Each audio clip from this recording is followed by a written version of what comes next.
औज़ुबिल्लाहि मिनश्शैतानिर्रजीम बिस्मिल्लाहिर्रहमानिर्रहीम अल्लाहुम्मा सल्लि अला सय्यदना व मौलाना मुहम्मदिन व अला आलि सय्यदना व मौलाना मुहम्मदिन व बारिक व सल्लिम व सल्लि अलैहि। रब्बि यस्सिर वला तुअस्सिर व तम्मिम बिल खैर व बिका नस्तगीस। डियर स्टूडेंट्स, मैं मोहम्मद शब्बीर नकीबी आपसे मुखातब हूँ। आज का हमारा लेक्चर नंबर 23 है। सब्जेक्ट हमारा उर्दू है। इस हवाले से हमने आज गुफ्तगू करनी है। तो बेटा, आज के हमारे सबक का उन्वान सबक इम्तिहान है। इम्तिहान, आज काफ़ी दिनों से ये सबक जो है वो चल रहा है और इस सबक की जो आज हमने पढ़ना है सरगर्मी क्या है, वो खुलासा है। यानी कि इस इम्तिहान जो सबक है इसमें क्या चीज़ बयान हुई है। सबसे पहले ये खैर मैंने आपको जब सबक स्टार्ट किया था तो इंट्रोडक्शन के हवाले से काफ़ी बातें जो है वो मैंने बताई थी, तकरीबन वही खुलासा होता है। लेकिन मैं आपको खुलासे के मुतल्लक कुछ बातें जो है वो बयान करना चाहता हूँ कि बच्चे इस चीज़ को समझते नहीं हैं कि जब भी सबक का खुलासा आता है तो वो बहुत सारा लंबा चौड़ा चीज़ें जो है वो अपनी तरफ से कहीं से भी मवाद जो होता है उनके पास वो सारा लिख देते हैं। असल में इट इज़ रॉन्ग, ये गलत है। इसमें फिर पेपर पर क्रॉस के अलावा और कुछ कोई चीज़ जो है वो शामिल नहीं होती। इसमें बैड इंप्रेशन पड़ता है। खुलासा होता क्या है? खुलासा असल में जो आपकी बुक में जो वो सबक लिखा हुआ है, कहानी लिखी हुई है, स्टोरी लिखी हुई है, जो कुछ भी है, आपने उससे बाहर नहीं जाना। उसको अपने अल्फाज में आपने लिखना है, उसी को अपनी तरफ से कोई चीज़ उसमें ऐड नहीं करनी, इजाफा नहीं करना। यानी कि उस कहानी को या उस सबक को अपने अल्फाज में खूबसूरत करके लिखना है और उसमें अपनी तरफ से कोई चीज़ ऐड नहीं करनी, कोई चीज़ शामिल नहीं करनी। अगर शामिल करेंगे तो इसका बैड इंप्रेशन पड़ेगा और आपके नंबर काट दिए जाएंगे। समझ आई? ओके। तो आज का हमारा जो सबक है वो सबक इम्तिहान का खुलासा है। इसके अहम नुकात आपके सामने जो है वो नज़र आ रहे होंगे आपको। सबसे पहला नुक्ता क्या है? इम्तिहान की सूरतें। इम्तिहान की सूरतें। तो बेटा इसमें वो मुसन्नफ़ जो है वो बयान करता है कि इम्तिहान की दो ही सूरतें होती हैं। दो सूरतें। कौन सी? इम्तिहान की दो ही सूरतें होती हैं। और वो दो सूरतें कौन सी हैं? पास या फेल। इब्तिदा में मुसन्नफ़ जो है वो कहता है कि मुझे जो है वो हंसी आती है उन लोगों पर जो कि क्या करते हैं कि इम्तिहान की वजह से परेशान हो जाते हैं और मेहनत करते रहते हैं, दिन रात जागते रहते हैं। उनकी शक्ल जो है वो बिल्कुल छोटी सी निकल आती है। मुझे इन लोगों पर हंसी आती है। क्यों हंसी आती है? इसलिए हंसी आती है कि इम्तिहान की दो ही तो सूरतें हैं, एक पास या फेल। पास ना हुए तो फेल हो जाएंगे और अगर इस साल फेल हो गए तो आइंदा साल जो है वो कामयाबी हमारे कदम चूमेगी। तो इसमें परेशानी की ज़रूरत क्या है? तो ये एक है इसकी पहली सूरत। दूसरी यह है, इसमें दूसरा स्टेप यह है कि जमात से गैर हाज़िरी। मुसन्नफ़ जिसके बारे में ये सबक जो है वो लिखा गया है उसके लिए ये था कि वो लॉ क्लास में पढ़ रहा था। पेरेंट्स ने बड़ी तगोदो से, बड़ी मेहनत से क्या किया कि हमारा बेटा जो है वो पढ़ेगा, कॉलेज में पढ़ेगा और पढ़ लिख कर बड़ा आदमी बन जाएगा। बड़े बड़े लोग, बड़े बड़े वकला जो है इसके आगे मान पड़ जाएंगे और ये बहुत बड़ा हैवी किस्म का वकील बनेगा, ये उनके ख्वाब थे। लेकिन बेटा जो है वो क्या करता था कि जमात से गैर हाज़िर रहता था, इसलिए कि अक्सर उसकी जो है वो उसको पढ़ाई का शौक़ नहीं था और उसकी मुंशी साहब से जो है वो दोस्ती यारी थी। मुंशी साहब उसकी हाज़िरी लगा देते थे और वो 5-7 मिनट जो है या 10 मिनट क्या करता था कि क्लास में जाता था और लेक्चरार साहब अपने लेक्चर में जो है वो क्या होते थे, मगन होते थे और ये पीछे हाज़िरी लगाकर पीछे से ही गायब हो जाता था और आवारा गलियों में आवारा लोगों की तरह जो है वो क्या करता था, फिरता रहता था।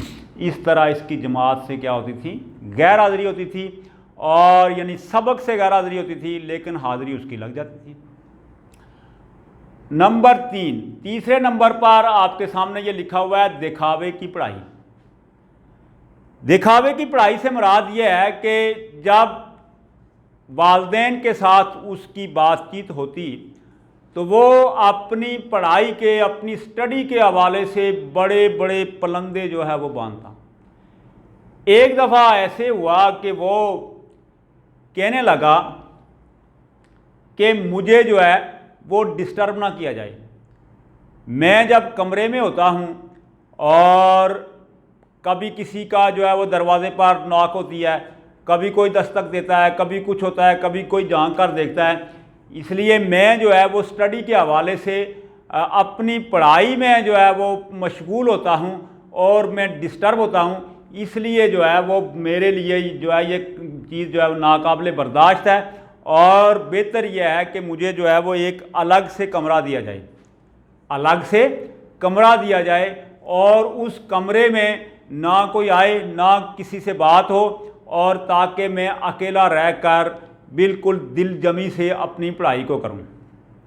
हुआ ऐसे कि घर वालों ने देख सुनकर ऐसे किया कि उसकी वालदा ने उसको एक अलग कमरा दे दिया। अपना कमरा जो है वो वहाँ से खाली करके अपने बेटे के नाम कर दिया कि बेटा जी आप जो है वो यहाँ स्टडी किया करें, आप यहाँ पढ़ा करें।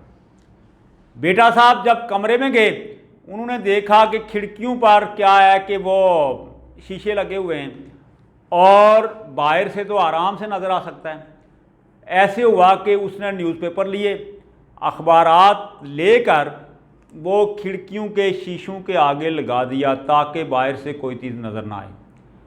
अब साहब क्या करते कि शाम को जब वापस आते घर आके मुकम्मल तौर पर दरवाजे को बंद करके क्या करते कि सो जाते। पूरा दिन की आवारागर्दी से थके होते, सो जाते। और अगर कोई बंदा नाक करता तो पहली बात तो यह है कि उसको जाग ही नहीं आती थी और बाद में वो ये बहाना करता कि जब मैं स्टडी में मशगूल होता हूँ तो मुझे किसी की दस्तक की या किसी की नॉक की आवाज़ नहीं आती और जानबूझकर मुझे डिस्टर्ब ना किया करें। और अगर खुदा न ख्वास्ता वो जागता होता तो जब ये अलग कोई नॉक करता दरवाजे को या अंदर आने की कोशिश करता तो वो आगे से झाड़ देता और बड़े गुस्से से बात करता कि मुझे डिस्टर्ब ना करे, मेरी स्टडी में क्या होता है, खलल पैदा होता है। इस तरह क्या हुआ कि वो उसने पूरे अपने ला क्लास के 2 साल जो है वो अयाशी में गुजार दिए। कितने साल गुजार दिए? 2 साल उसने क्या कर दिया, अयाशी में गुजार दिए और सालों को गोया कि अपने वक्त का ज़िया कर दिया, वक्त को ज़ाया कर दिया। होता ऐसे है कि अलग कमरे के बाद ये देखें कि आपका आता है आगे कमरा इम्तिहान में दाखिला, उसका एडमिशन का टाइम आ जाता है। वो क्या होता है कि दाखिला भेज दिया जाता है। दाखिला भेजने के बाद आखिर उसका वो स्लिप आ जाती है, रोल नंबर आ जाता है और इम्तिहान के कमरे में वो दाखिल होता है। जब इम्तिहान के कमरे में दाखिल होता है तो अब उसको तो कोई चीज़ समझ नहीं आती, पता ही नहीं होता।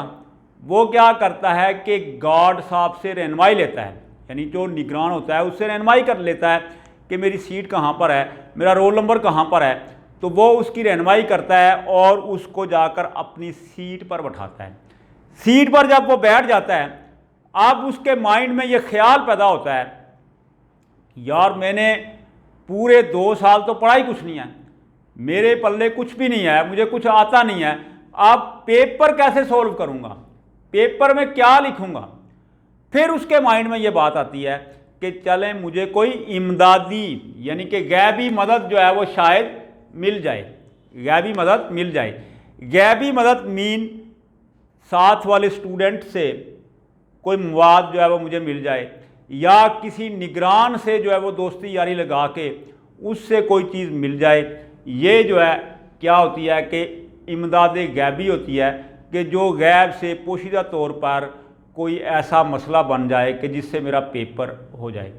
ये बात भी हो गई, लेकिन इमदाद गैबी की उसने कोशिश बड़ी की, साथ वाले स्टूडेंट से पूछने की कोशिश की, लेकिन साथ वाले उधर से निगरान ने आकर क्या कर दिया कि चुप करा दिया। उसने निगरान को भी काफ़ी कहानी डाली कि मुझे जो है वो किसी से पूछ कर दें या कोई बात, लेकिन उन्होंने लिफ्ट नहीं कराई। उर्फ़े आम में यूँ समझें कि बेचारा पूरा पेपर जो है, जितने भी पेपर हुए वो सारे पेपरों में बेयारो मददगार वहाँ रह कर अपना टाइम पास करके बाहर आता रहा और कोई पेपर उसने सही नहीं किया। हुआ ऐसे कि जब पेपर वगैरह हो गए तो अपने वालिद साहब से कहने लगा कि मैंने मेहनत तो बड़ी की है, सारा कुछ किया है, लेकिन कोई पता नहीं, बुरे वक्त का कोई पता नहीं होता, आप किसी बड़े आदमी से क्या कराएं कि कोई सिफारिश कराएं ताकि मेरे नंबर बेहतर लग सकें। उसके वालिद साहब क्या करते हैं, एक चिट्ठी लेकर, एक लेटर, एक ख़त लेकर या एक रुका लेकर क्या करते हैं, किसी बड़े आदमी के पास जाते हैं, वहाँ जाके अर्ज़ करते हैं कि मेरा बेटा इसने इस दफ़ा पेपर दिए हैं और आप कोई मेहरबानी फरमाएं। वो आगे से हंसकर कहने लगे कि पेपर आपके बेटे ने दिए और मेहरबानी मैं करूं, इस फ़लसफ़े को मैं नहीं समझ सका। बहरहाल हंसी मजाक हुई, वहाँ से शर्मिंदा होकर वालिद साहब को वापस आना पड़ा। इतने में रिज़ल्ट आउट हो गया। जब रिज़ल्ट आउट हुआ तो मुमतहिन, वो जो पेपर देने वाला मुसन्निफ़ है जिसके बारे में ये स्टोरी लिखी हुई है, वो क्या है, बुरी तरह फेल होता है। और फेल भी कैसा होता है कि 2 नंबर लेकर, सिर्फ पूरे एग्ज़ाम में, पूरे पेपरों में कितने नंबर लिए, सिर्फ 2 नंबर लिए, और 2 नंबर लेकर वो बुरी तरह क्या हो जाता है, फेल हो जाता है। और फिर वालिद साहब, फिर भी वालिदैन होते हैं, फिर भी उसको तसल्ली देते हैं और उसकी तशफ़ी करते हैं। किस तरह कि बेटा कोई बात नहीं, आपने मेहनत तो की है, आपने बहुत मेहनत की है, और पूरी पूरी रात जो है वो जागते रहे, क्योंकि वालिदैन को उसने फ़रेब किया हुआ था, धोखा दिया हुआ था।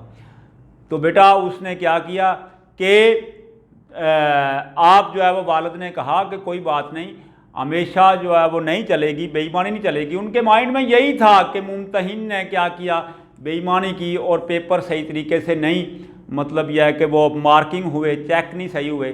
तो उन्होंने कहा कि कोई बात नहीं, दोबारा इम्तिहान की तैयारी करो, हमेशा जो है वो बेईमानी नहीं चलती। तो ये बेटा आपका क्या था, इस सबक का था खुलासा। इससे हमें सबक क्या मिलता है, इससे बेटा हमें सबक ये मिलता है कि काम वही सही होता है जो आप खुद करते हैं, जो आप खुद करते हैं। और आपने कभी जो है वो किसी को धोखा देने की कोशिश नहीं करनी, धोखा देने की कोशिश नहीं करनी, क्योंकि धोखा देने से अल्लाह भी नाराज़ होता है, अल्लाह का रसूल भी नाराज़ होता है। जैसे कुरान पाक में अल्लाह ताला फरमाता है, युखादिऊन अल्लाह वल्लज़ीन आमनू वमा यखदाऊन इल्ला अनफुसहुम, कि वो लोग जो थे मुनाफिकीन के लिए कि वो अल्लाह और उसके रसूल को धोखा देने की कोशिश करते हैं, लेकिन वो धोखा ना अल्लाह को दे सकते हैं, ना उसके रसूल को दे सकते हैं, ना ईमान वालों को दे सकते हैं, बल्कि वो धोखा देते हैं किसको, अपने आप को धोखा देते हैं। तो ये भी सबक इस बात का जो है वो इस बात की दलील है कि बेटा उस आदमी ने क्या किया कि अपने वालिदैन को धोखा देने की कोशिश की, लेकिन धोखा किसका हुआ, वालिदैन को नहीं होता, धोखा तो अपने आप को होता है। इस तरह हम में से भी कई बच्चे ऐसे होंगे जो कि स्कूल में आते होंगे, बज़ाहिर जो है वो मामलात और चल रहे हैं, वालिदैन उनकी फ़ीस भी देते हैं, ट्यूशन फ़ीस भी देते हैं, उनके सारे जो है वो लवाजमात पूरे करते हैं कि हमारा बेटा बड़ा होकर पढ़ लिख कर, पता नहीं वालिदैन के कितने बड़े बड़े ख्वाब होते हैं, लेकिन बेटा जो है अगर वालिदैन को धोखा देने की कोशिश करता है तो वालिदैन का तो कोई मसला नहीं, आज हैं कल नहीं है, आखिर उन्होंने इस दुनिया में जाना है। धोखा किसको है? धोखा अपने आप को ही होता है। इसलिए बेटा इन चीज़ों से दूर रहें। जैसा करोगे वैसा भरोगे। अगर अच्छा काम करोगे उसका सिला जो है, उसका रिज़ल्ट अच्छा मिलेगा। अगर अच्छा काम नहीं करोगे तो उसका रिज़ल्ट भी बुरा ही होगा। तो अल्लाह ताला मेरा और आपका हामी और नासर हो। इंशाअल्लाह आइंदा मुलाकात होगी। आइंदा मुलाकात तक के लिए अल्लाह हाफिज़।